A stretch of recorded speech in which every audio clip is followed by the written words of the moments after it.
11 at 11, a wounded warrior's prized custom Harley Davidson stolen from his home. I knew I wasn't on it, and whoever was on it wasn't supposed to be on it regardless. So I went ahead and called 911. Brandon Bailey is a Purple Heart recipient. The design of that stolen bike he's talking about there actually reflects the sacrifice he made for our country. Now police need your help to try to find that bike. 9 on your sides. John Genovese joins us live in Florence with much more on this story. John? Well, Brandon Bailey has truly seen it all. He served 3 tours overseas, facing death and making a miracle recovery. He says this bike was his release, and he can't understand why anyone would do this.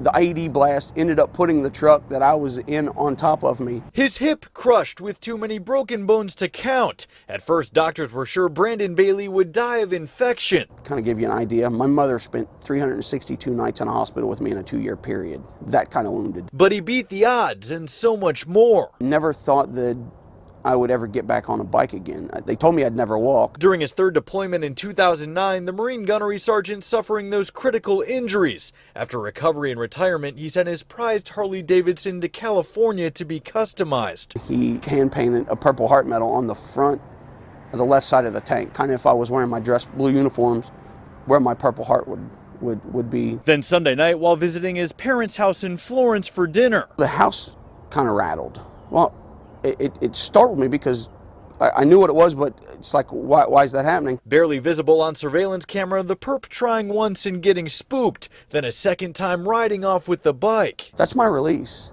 I mean, you get a lot of guys that deploy and they see things they shouldn't see, they do things they shouldn't, a human being shouldn't have to do.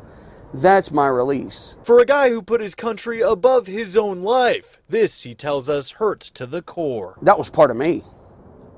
And I just can't wrap my head around why someone would want to do that. now based on what it takes to start that bike, Brandon believes the thief has experience riding Harley Davidsons. And tonight, if you have any information on this, you're being asked to give Florence police a call.